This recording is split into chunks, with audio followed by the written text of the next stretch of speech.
CISO, the Chief Information Security Officer for Drawbridge. It's really a two-part role for Drawbridge. So we are a cybersecurity firm. We specialize in working with fund managers.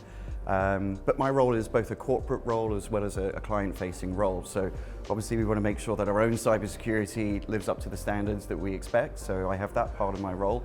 But also then setting the benchmarks and the levels of risk assessment and fundamentals around cybersecurity for our clients. And then that's what our team delivers.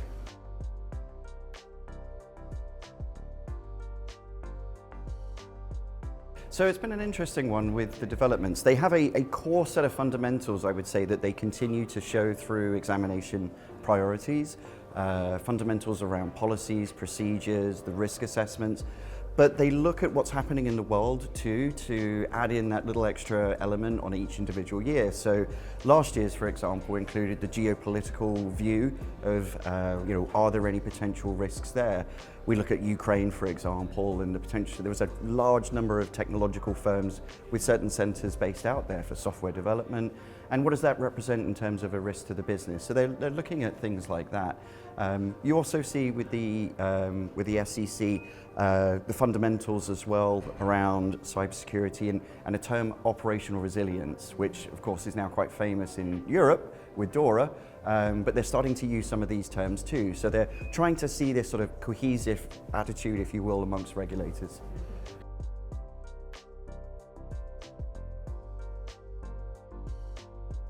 Certainly from our client perspective, we'd like to think that they're ready. But in terms of sort of a general trend in the industry, it is changing, but there was a long-held belief that cybersecurity was really a technical problem, and it's not. It is a business risk. It is far more administrative, far more operational to how a business functions.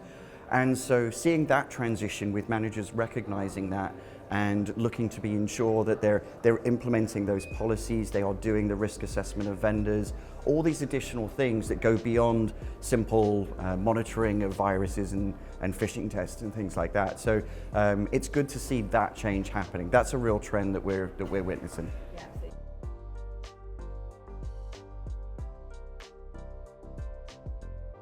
So I think the key part of preparation for those examinations is not only doing your risk assessments, but taking actions on the risks that are identified.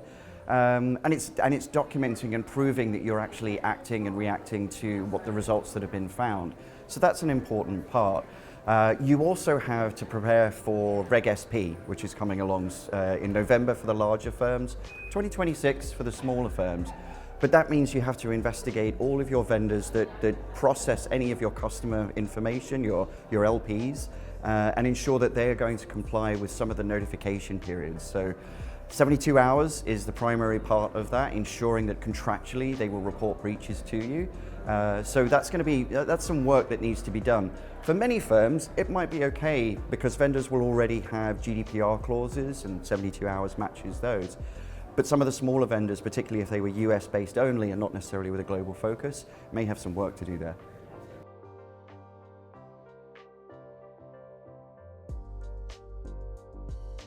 Well, you can't get away from talking about AI, and so that's certainly something that they need to be thinking about. It may not necessarily be that they want to implement something themselves, but a lot of service providers are already implementing AI in some fashion to their software, their services that they do. So you want to understand how involved you want to be on that side of things. In the future, it may not just be the generative AI as well that you need to concern yourselves with.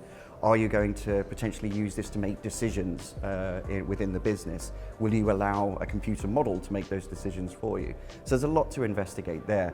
On the specific cyber risk front, you've also got an evolving change with AI as part of that, in that the attackers are making use of these to better infiltrate, to do better impersonation attacks.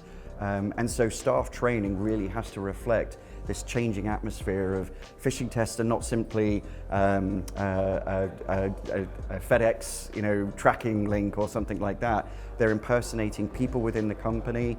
We've seen service providers being impersonated. And in the private equity space as well, portcos and the parent company's relation having impersonation attacks built out, all using AI or just simply using information that's out there on the internet. So they really need to be aware of that.